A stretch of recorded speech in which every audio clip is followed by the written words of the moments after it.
गुरुदेव भगवान, आपके चरणों में कोटि कोटि प्रणाम। गुरुदेव भगवान, मैं बैंक में अधिकारी हूँ। महाराज जी, इनका एक कहना है, पूरा लंबा चौड़ा लिखा है। कह रहे हैं कि इतना पद पाके बहुत सपना था कि एक अच्छा नौकरी मिले, वो मिल गई, उसके बाद भी एक अप्रसन्नता सी बनी है मन में अंदर की। अभी ऐसा लगता है कि कुछ और बाकी है। नहीं, आप कुछ भी मिल जाए बच्चा, कुछ भी मिल जाए, हमारी बात सबको ये बात ध्यान से सुन ले। जितना रुपया चाहते उससे अधिक रुपया मिल जाए, जितना सुंदर शरीर चाहते उससे सुंदर शरीर भोगने को मिल जाए, हर चीज मिल जाए, पर जब तक भगवान का भजन नहीं करोगे तब तक तुम्हें शांति नहीं मिल सकती। तब लग कुशल न जीव को सपने हो मन विश्राम, जब लग भजत न राम को शोक धाम तज काम। भजन में वो पावर है जो आपके मन को निश्चल कर देगी। शांति, जो हम शांति चाहते हैं वो सच्चिदानंदमयी चाहते हैं, पर हम ढूंढ रहे हैं माया में, तो सच्चिदानंद शांति माया में कहां मिले। आप खुद अनुभव करो।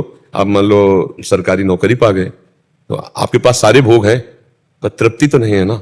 तृप्ति का मतलब होता है अब कछु नाथ न चाहिए मोरे।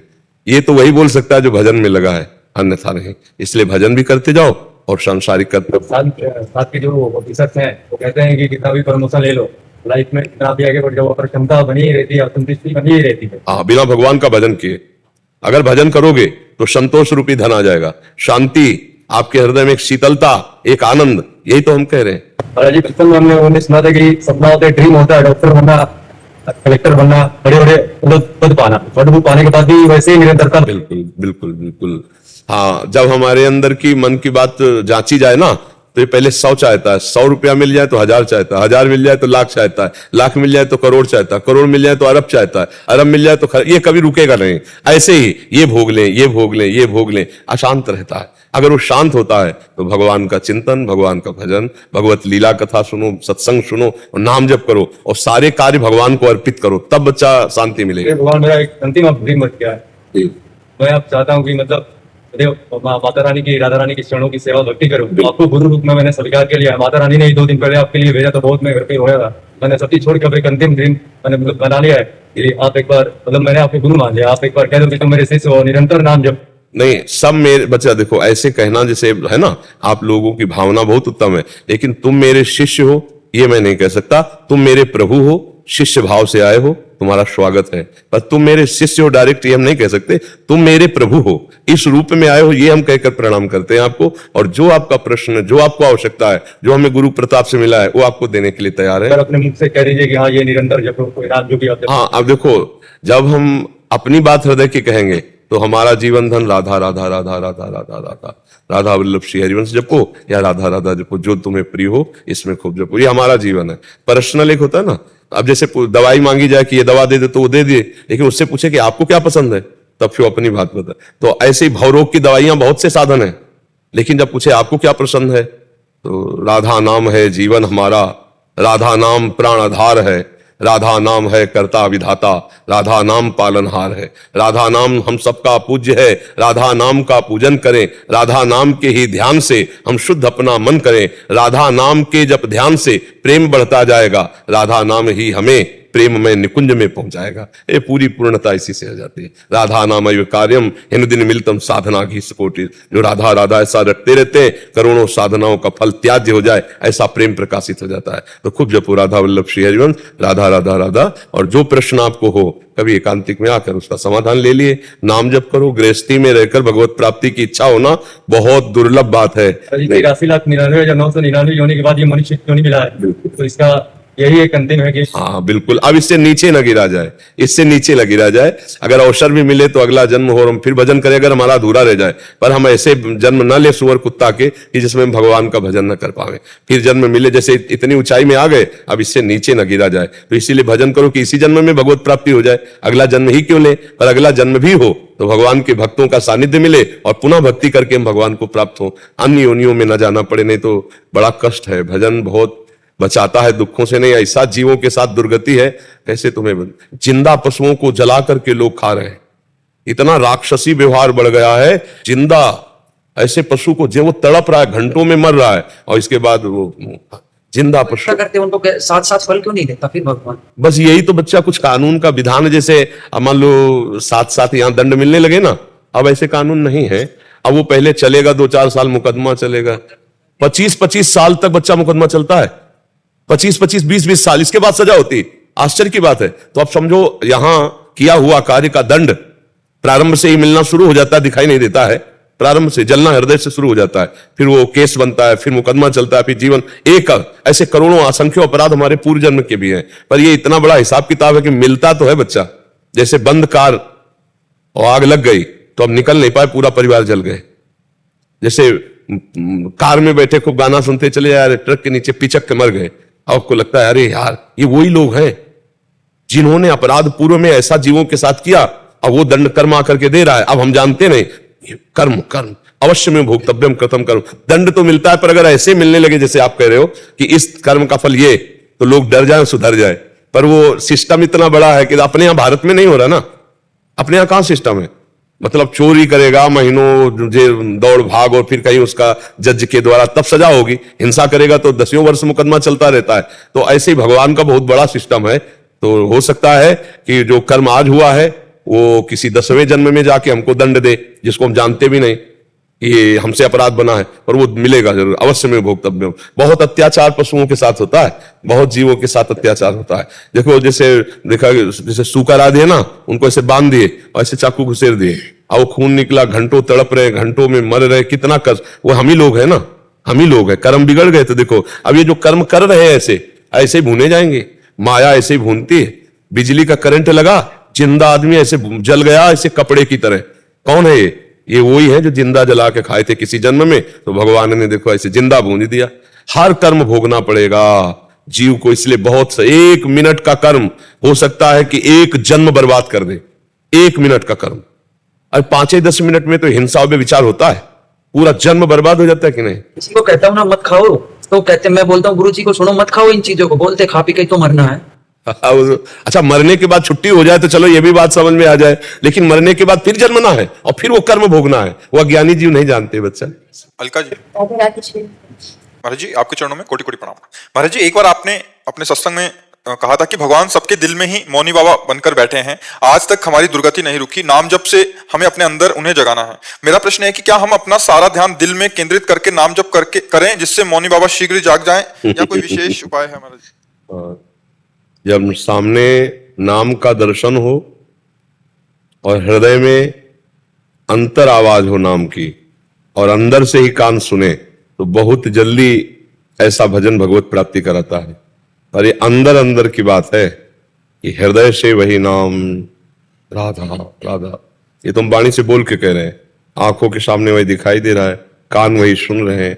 और ये निरंतरता, अव्यावृत भजनार्थ, अखंड निरंतर, सातु दीर्घ काल निरंतर सत्कार सेवितो दृढ़ भूमि, पातंजलि जी कह रहे हैं। यदि ये नाम या मंत्र दीर्घ काल तक सम्मान पूर्वक निरंतर जपा जाए तो फिर स्वयं चलने लगता है, और जब ये चलने लगता है तब आनंद, अद्भुत आनंद, और उसी आनंद में आनंद सिंधु भगवान का साक्षात्कार होता है। इसीलिए गोस्वामी जी कह रहे हैं, बारी मते घृत होए बरु सिकताते बरु तेल, बिनु हरि भजन न भवतरी या सिद्धांत पेल। भजन करने से ही भगवदानंद की अनुभूति होती है, और भगवदानंद में छके हुए को ही भगवत प्राप्ति का अनुभव होता है। खूब अंतर ही अंतर नाम जप करो, हृदय से नाम का दर्शन करते हुए, नाम का श्रवण करते हुए, निरंतर नाम चल रहा, कार्य शरीर से हो रहे हैं। ऐसे भक्त को बहुत जल्दी भगवत प्राप्ति होती है। और धन्य भाग है कि आप भगवत प्राप्ति की तरफ इच्छुक हैं। नहीं इस कलिकाल में भगवत प्राप्ति का कहां, ना तो कोई मार्ग चलना चाहता है और ना भगवत प्राप्ति की इच्छा है। बस अगर इच्छा है तो वही मैं, तू, मेरा, तेरा, भोग, वासनाएं, मेरा नाम हो जाए, मेरी कीर्ति हो जाए, उसका नाम कैसे हो गया, उसकी टांग खींच ली जाए। बड़ा प्रपंच फैला हुआ है, ये धर्म वो धर्म, ये लड़ाई वो झगड़ा। अरे भैया सब एक ही बाप के बच्चे हैं, अपने अपने हिसाब से चल के भगवान को प्राप्त कर लो। बस सबका पिता ढूंढोगे ना तो एक ही मिलेगा, एक ही है सबका पिता, पूरे चराचर का वही बना हुआ है, दूसरा कोई नहीं। जड़ चेतन जग जीव जत सकल राम मैं जान, वही बने, दूसरा कोई। तो खूब बढ़िया नाम जप करो और इस शरीर से मुक्त हो जाओ, भगवान की प्राप्ति हो जाए। यही इस जीवन का लाभ है। धन्य है जो इस जन्म में भजन में लग गया, चाहे वो गृहस्थ हो चाहे विरक्त हो। नहीं भाई बहुत प्रपंच है, ऐसा थोड़ी है कि मतलब भक्ति का रूप रख के हम भजन ही कर लेंगे। नहीं, बहुत ही माया विचित्र है, टांग करके खींच लेती है अपने में प्रपंच में। इसलिए हमें चाहिए कि जितना हम भक्ति में बढ़े तो उतना दृढ़ चरण स्थापित करें कि हमें माया घसीट के पुनः काम क्रोध लोभ मोह मद मत्सर में न डाल दे। बहुत विचित्र। और इस मार्ग में चलने वाले को एक और परिपक्वता रखनी होगी कि हमारी कोई प्रशंसा करे ऐसा कभी सोचे ना, क्योंकि उपहास होगा, निंदा होगी, अपमान भी हो सकता है। अगर आप इसको सह गए तो भक्ति में आगे बढ़ गए। भक्ति करने वाले को ये मजबूत हृदय रखना पड़ेगा कि हमें कोई भजनानंदी कहे, हमें कोई प्रणाम करे, हमें कोई वाह वाह करे, अगर ये भाव लेके चलोगे तो फेल हो जाओगे, रोने लगोगे। ऐसी माया है विचित्र, वो प्रश्न ऐसे रख देगी कि रोने लगोगे। क्योंकि बड़े बड़े भक्तों की निंदा हुई है तो अपने तो भक्ति में चल ही रहे, अपमान हुआ है, बड़े बड़े प्रहार हुए हैं भक्तों के ऊपर। तो ये हमको पहले से तैयार रहना है।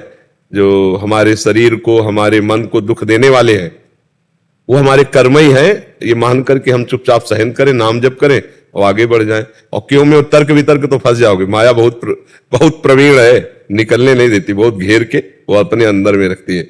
माया का स्वरूप मैं और मोर तोर तय माया, यही बस की इन्हें जीव निकाया। भगवान का विस्मरण हो जाए, अहंकार आ जाए, जगत अच्छा लगने लगे, यही माया का प्रभाव है। और जगत अच्छा ना लगे, अहंकार दीनता में बदल जाए, भगवान प्यारे लगने लगे, यही भक्ति का प्रभाव है, यही भक्ति का प्रभाव। चलो खूब आनंद से चलो, बहुत बढ़िया जी। प्रवीण झज्जर जी, हरियाणा। राधे राधे महाराज जी। महाराज जी, आपके अच्छे स्वास्थ्य की कामना करता हूँ। गुरु जी, कृष्ण भगवान ने नरसिंह जी का साथ दिया था, वैसे हमारा भी दे सकते हैं जैसे उनका दे साथ रहे दिया। हैं, दे रहे हैं बच्चा, वही साथ दे रहे हैं। जी उन्होंने तो माया से भी बहुत प्यार था ना, नरसिंह ने माया से भी तो बहुत प्यार था। नहीं, नरसिंह को गोविंद के सिवा कुछ प्यार नहीं था। आपने शायद अभी नरसिंह जी को समझा नहीं, इसलिए भक्तों को समझना तो बहुत कठिन है। आप हमको एक पॉइंट बताओ जिसमें नरसिंह को माया से प्यार तुम्हें लगा हो। जैसे कि वो मतलब कि पंडित का भेष बनाया था श्री कृष्ण भगवान ने, मैंने पढ़ा है गुरुजी, ज्यादा नॉलेज तो नहीं है लेकिन मैं आपसे पूछने के लिए यही आया था। जैसे वो नहाने गए थे गंगा जी के घाट पे, तो पंडित जी का भेष बना लिया था, 1 रुपए मांग रहे थे उनसे, तो बोल रहे कि पाई पाई का भी 1 रुपए भी नहीं दूंगा आपको मैं। नहीं था ही नहीं, नहीं दूंगा, नहीं था ही नहीं बच्चा। बैलगाड़ी मांग के ले गए थे, जब भात भरने बेटी के यहाँ गए थे तो टूटी बैलगाड़ी थी, 8-10 संत थे कीर्तन करने वाले, फटे पुराने कपड़े थे, एक पैसा था ही नहीं बच्चा। उनको माया से प्यार था, उनको गोविंद से प्यार था, पैसा था ही नहीं, तभी तो भगवान मांग रहे थे। चतुर्भुज रूप ही दिखा दिया था ना फिर अपन। भगवान देखो उनको 50 बार मिले हैं, और उनको क्या, जो भगवान से प्यार करते हैं उनके नेत्रों में भगवान रहते हैं बच्चा, उनके नेत्रों में समाये रहते हैं, भगवान रहते हैं।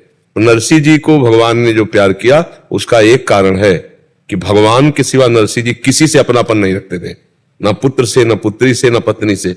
जब पुत्र पधारा ना तो नाच पड़े, गोविंद की वस्तु गोविंद ने ले लिया। बेटी के यहाँ भात भरने गए, कुछ नहीं था, स्वयं ठाकुर जी भात भरने गए। हाँ ऐसा तो बच्चा क्या होता है, हम लोग संत महापुरुषों को समझ नहीं पाते तो कहीं ना कहीं दोष दर्शन हो जाता है। कलयुग में भी हो सकता है ऐसे। हाँ बच्चा, कलयुग में तो हुआ है, ये कलयुग में तो हुआ है। भगवान श्री कृष्ण चंद्रजू द्वापर में जब अंतिम चरण चल रहा था तो मुचकुंद का नाम सुना होगा। अब तुम बच्चा शास्त्र ना पढ़े हो तो पर सुन लो, कथा है भगवान की। तो वो इतने बलवान थे मुचकुंद नाम के राजा कि देवराज इंद्र ने उनको दैत्यों से संग्राम के लिए अपनी सेना में लिया, तो उन्होंने बहुत बलपूर्वक दैत्यों को परास्त किया। जब देवराज इंद्र की विजय हुई तो उन्होंने कहा कि आप जो कुछ मांग लो मैं दे दूंगा। तो उनका इस समय मैं थका हुआ हूं, कुछ नहीं चाहिए, मुझे नींद चाहिए। तो गुफा में जाकर के लेट गए। तो देवराज इंद्र ने आशीष दिया था, वरदान, कि अगर तुम्हें कोई जगा देगा तो तुम्हारी दृष्टि पड़ते ही भस्म हो जाएगा। तो भगवान जब मथुरा में थे ना तो ये जरासंध कई बार आक्रमण किया, बहुत बड़ी अक्षौणी सेना लेकर के कई बार।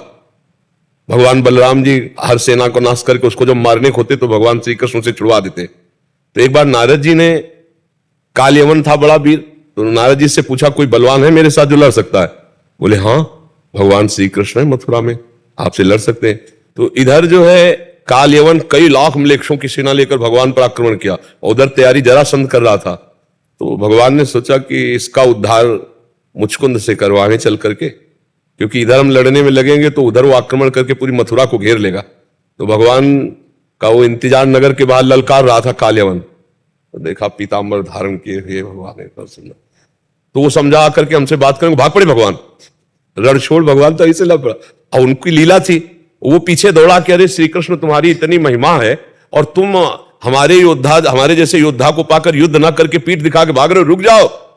भगवान भागे चले जा रहे, वो पीछे पीछे भागा। भगवान उसी गुफा में ले गए जहां मुचकुंद जी शयन किए हुए थे, जाके अपना पीताम्बर उड़ा दिया।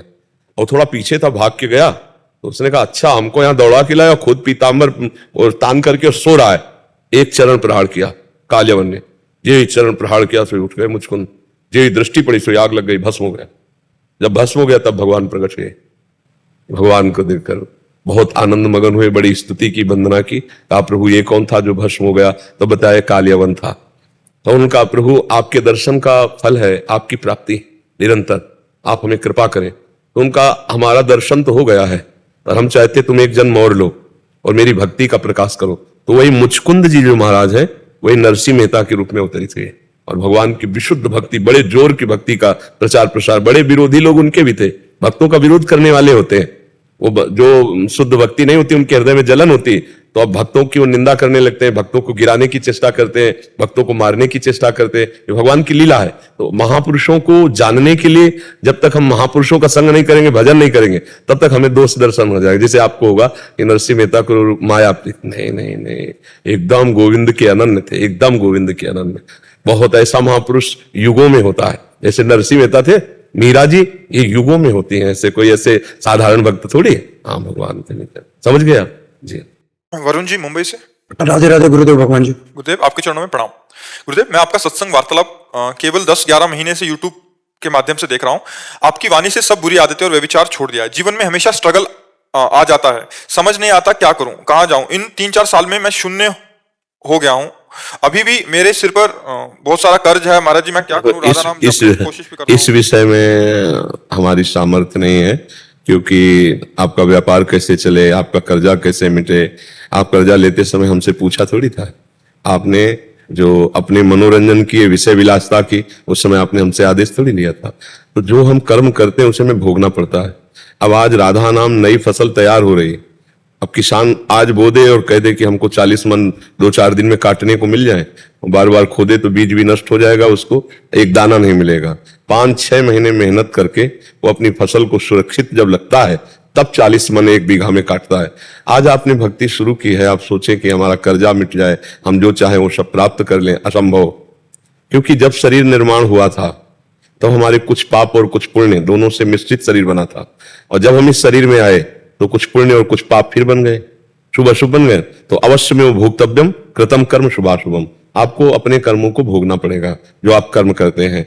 अब जो हमारे संचित कर्म है हम उनको भस्म कर सकते हैं भजन बढ़ा के, लेकिन प्रारब्ध भोग बड़े बड़े संतों को भोगना पड़ता है, भोगना पड़ता ना।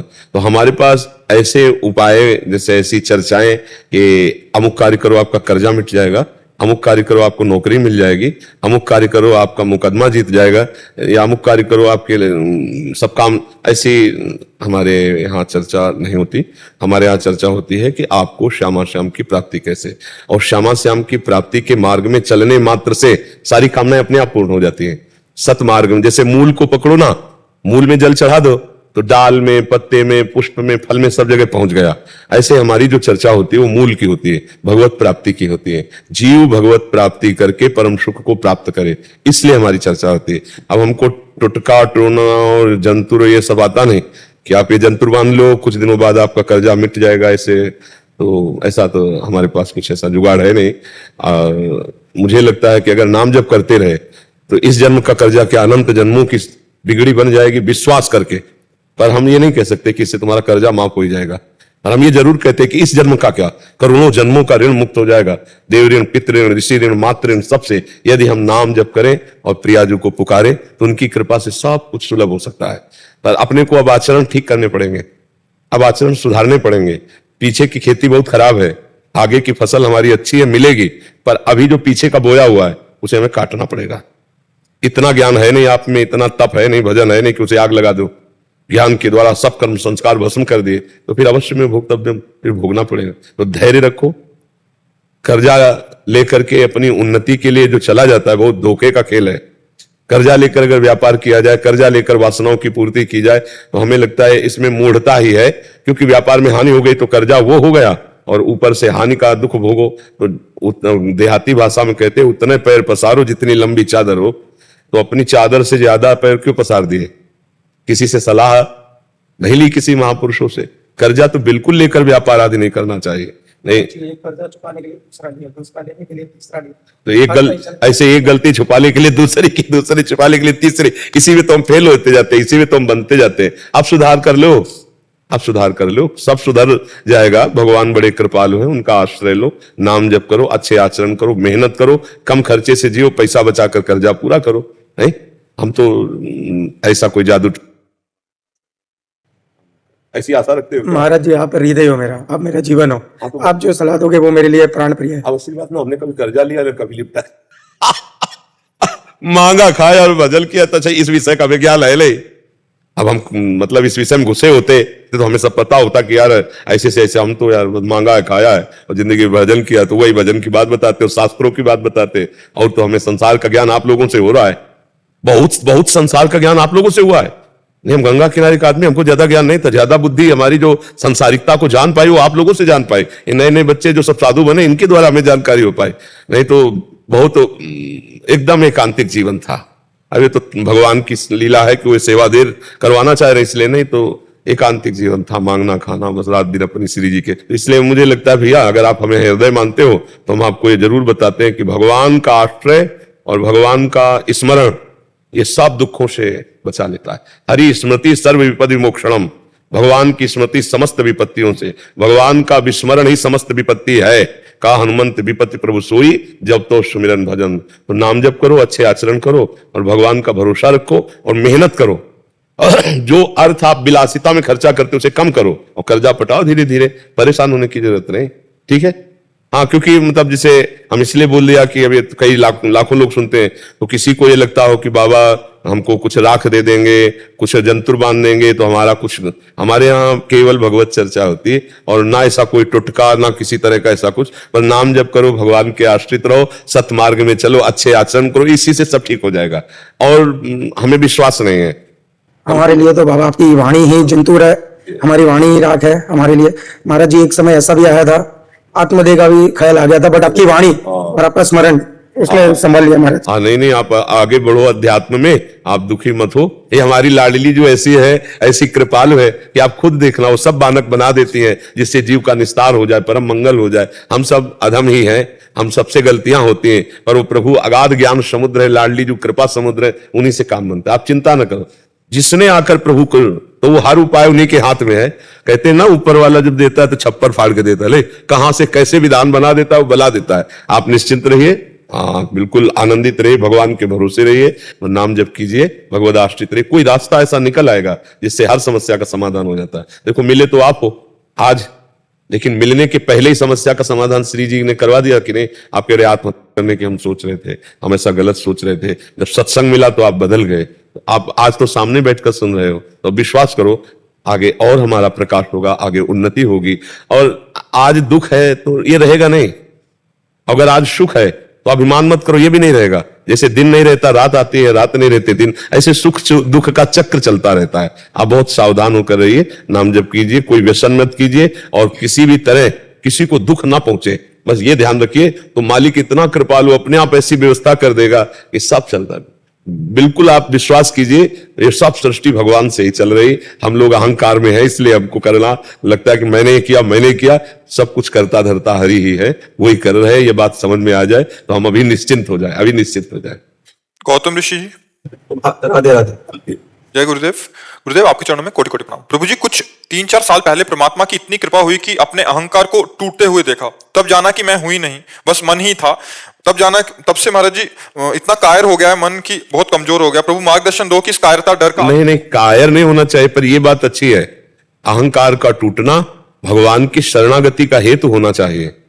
भगवान की शरणागति से निर्भयता, निश्चिंतता, निशोकता, एक उत्साह आना चाहिए। आपकी निगेटिव बात कैसे आ गई कि मन नकारात्मक उल्टा सोच रहा है? ये आई इस तरीके से, जब तक अहंकार था तब लगता था कि सब दूसरों पे गुस्सा आता था, चिल्ला के अपनी भड़ास निकाल देता था। अब पता लग गया किसी पे डाल नहीं सकता, अब खुद पे आ गई है सारी बात कि सब कुछ गलत मेरी वजह से हुआ था। अब पता है सब कुछ अच्छा है, बड़ा हल्का महसूस करता हूँ, लेकिन प्यार नहीं कर सकता मैं किसी को। मतलब जैसे आपको याद ही होगा, मैं परसों आपको देखा था रात को, आपने 2 सेकंड के पल के लिए मेरे से आंखें मिलाई थी, मुझे याद है वो बात। और इतना शीतल मन हो गया था कि मैं किसी के साथ बैठता हूँ, मुझे नहीं लगता किसी को ऐसा फील होता होगा। और मेरे अंदर ना कभी किसी पे विश्वास नहीं कर पाता मैं किसी पे, इतना उसे नहीं, इसको नेगेटिव मत लीजिए, ये भागवतिक सद्गुण है।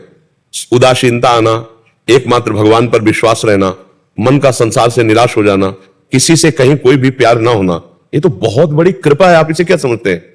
ये भागवतिक लक्षण है। ये संसारिकता में आप देखोगे तो इसको आप गलत बोल दिए जैसे अभी, और अगर भागवतिकता में अध्यात्म में देखो तो बहुत बड़ी अंदर एक कृपा हो रही है आपके अंदर। आप इसे नकारात्मक क्यों ले जा रहे हैं? लोग खुश नहीं रहते मेरे से, मैं चुप हो जाता हूँ। लोग क्या हमसे खुश हैं? अरे भाई देखो आपकी बात अलग है। कोई हमसे जले इसके लिए हम क्या कर सकते हैं? इसके लिए हम अपने भजन में बने रहें, बस यही खास बात है। वो जल रहा है, अपने स्वभाव से जल रहा है, उसके लिए क्या कर सकते हो? तो आपसे मान लो संतुष्ट नहीं रह रहे तो किससे संतुष्ट है? भगवान से भी संतुष्ट नहीं थे। जब भगवान उतार लिए तो भगवान से भी संतुष्ट नहीं थे। दुर्योधन ने भगवान को बंधन में डालने के लिए पूरा प्लान कर लिया था। तो आप भगवान को भगवान नहीं मान रहे हैं, लोग भगवान को भगवान नहीं मान रहे, भगवान से संतुष्ट नहीं हो रहे। हम तो उनके बच्चे इंसान हैं, हमसे कैसे संतुष्ट हो जाएंगे? तो ये बहुत प्रपंच संसार का है। निखिल गुप्ता जी, श्री अरविंद महाराज। राधे राधे महाराज जी। महाराज जी, मैं प्रतिदिन राधा नाम जप करता हूँ। राधा नाम में कृष्ण नाम को समीप रख के बोलने से अगर बीच बीच में रुकावट आती है तो इससे कोई गलत प्रभाव तो नहीं पड़ेगा? नहीं नहीं बिल्कुल, हाँ नहीं बिल्कुल कीजिए, आप कीजिए, बहुत सुंदर है। इसमें रुचि बनती है और रुचि बनती है, आप कीजिए। श्रवणलाल गुजर जी, राधे राधे। राधे राधे महाराज जी। महाराज जी, 1 साल से YouTube के माध्यम से आपकी वाणी सुन रहा हूँ। आपके कहे अनुसार राम नाम जाप कर रहा हूँ। सुबह शाम हनुमान चालीसा भी पढ़ता हूँ। गुरुजी, मेरा प्रश्न है कि मैं एक गायक कलाकार हूँ। मैं भगवान के भजन भी गाता हूँ और आज के जमाने अनुसार लोकगीत और प्यार मोहब्बत के गीत भी गाता हूँ। इस लोकगीत में जो भी शब्द लिखता हूँ वो मेरी असल जिंदगी में तो नहीं है, लेकिन संगीत के माध्यम से मैं गाता हूँ। क्या मुझे भगवत प्राप्ति होगी? देखो, भगवत प्राप्ति लोक गीतों से नहीं होगी। भगवत प्राप्ति होती है भगवान के चिंतन से।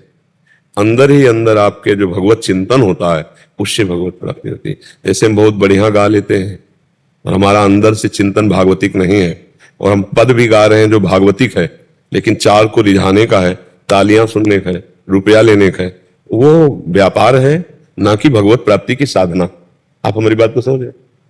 अगर हम कीर्तन कर रहे हैं, पद गायन कर रहे हैं और 1 पैसा नहीं लिया, केवल ये है कि भगवान का नाम, भगवान का जस गा रहे हैं, अब ये भजन माना जाएगा। अगर तालियों का शौक है, रुपए का शौक है, तो फिर भजन तो नहीं हुआ। और भगवत प्राप्ति के लिए अंदर ही अंदर चिंतन करो, और ये लोक व्यवहार जीने खाने के लिए ये करो, कोई परेशानी नहीं। 1 साल से पहले मैं गलत संगत में था, गलत दोस्तों के साथ था।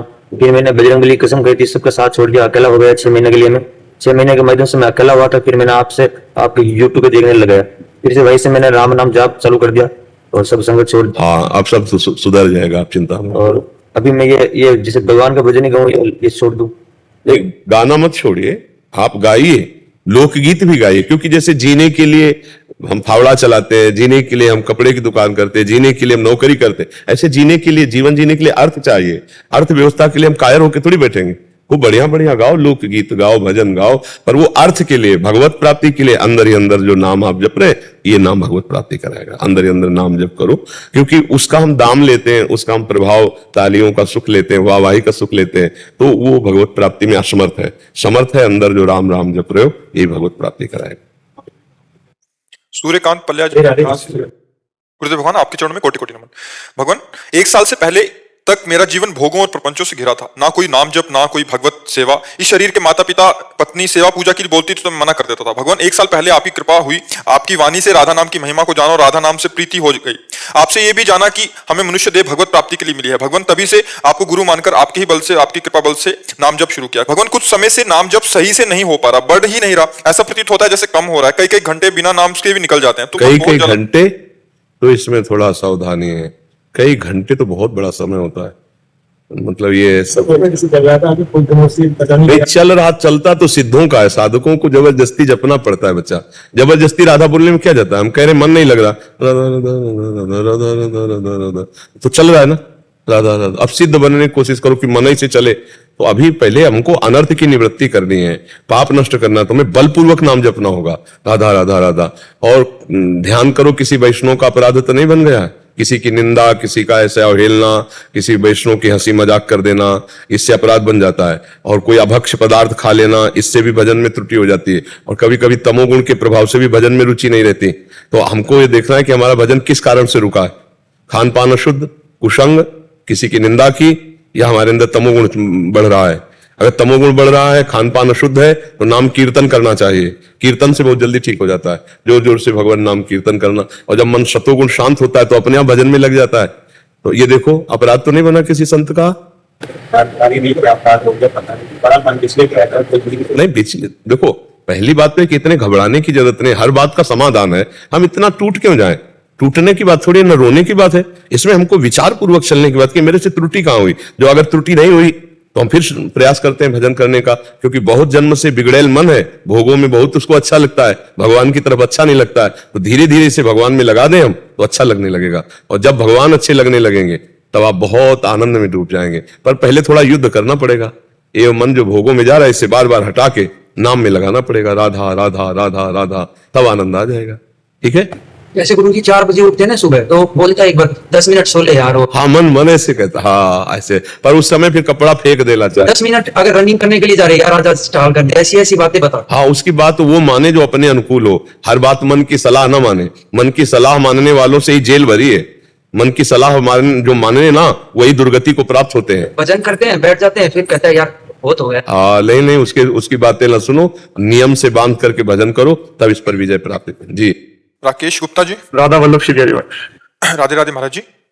महाराज जी, आपके वचनों के अनुसार किए गए पापों और पुण्यों को अलग अलग भोगना पड़ता है, पर क्या जानबूझकर किए गए पापों को जानबूझकर किए गए पुण्य नष्ट करते हैं? मन इस बात को लेकर भय, चिंता, शोक। ऐसा अनुष्ठान करने पे हो सकता है कि जैसे पाप हो गया है, फिर उसका मोचन करना है हमें, तो फिर उसके लिए कई व्रत हैं, कई ऐसे तीर्थ अनुष्ठान हैं कि आप संगम में जाकर के 3 दिन उपवास करके ऐसे स्नान कीजिए, ये पाठ करवाइए।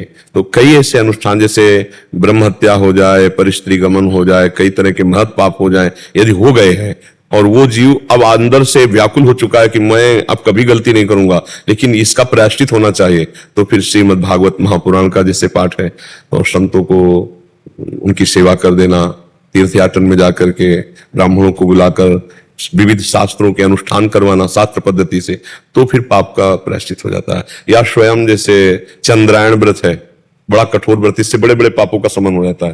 कि जैसे प्रतिपदा से शुरू किया तो 1 कवल, द्वितीया को दूसरा कवल, ऐसे 1-1, 2-2 कवल, फिर 14 कवल, फिर वहां से फिर आकर के 1 कवल में आ गए। इसे चंद्रायण व्रत कहते हैं। जैसे चंद्रमा घटता बढ़ता है वैसे 1-1 कवल, ऐसे सारे पाप नष्ट हो जाते हैं। तो शास्त्रों में कई, और सबसे ज्यादा महत्वपूर्ण है नाम संकीर्तनम यस्य सर्व पाप प्रणाशनम। भगवान के नाम का कीर्तन करना, नाम जप करना, इससे सारे पाप नष्ट हो जाते हैं। अगर नष्ट ना होते तो भगवत प्राप्ति होती ही नहीं, कोई परमानंद को प्राप्ति नहीं कर पाता। तो इसलिए उसको फिर अनुष्ठान रूप में करे। जब हमें पता है कि हमसे पाप हो गया, जैसे एक बार हम आ रहे थे तो वर्षा का समय था और कच्चा मार्ग था, ये अंधेरा था, टार्च थी नहीं, मांग के खाते थे कोई टार्च, तो पच्च से ऐसे पैर हुआ तो देखा झुक करके मेढक मर गया। और हमें लगा कि आज अगर हमारे पास टार्च होती तो हम देख लेते नीचे अंधेरे, पर हमें बड़ा पश्चाताप हुआ। फिर आकर कुटिया में गोपाल शास्त्र नाम का पाठ किया उसके लिए, उस जीवात्मा को प्राप्त हो जो हमसे गलती हो गई। तो अगर हमसे कोई पाप बन जाता है तो उसका अनुष्ठान भी है। गोपाल साहब जितना पाप है उसके अनुसार महापुरुषों से जैसे निर्णय करवा के कि ये करो ऐसा। अब जैसे आप गिरिराज जी की परिक्रमा लगा रहे हैं, पाप नष्ट हो जाएंगे। दंडोती परिक्रमा लगा रहे हैं और पाप नष्ट हो जाएंगे।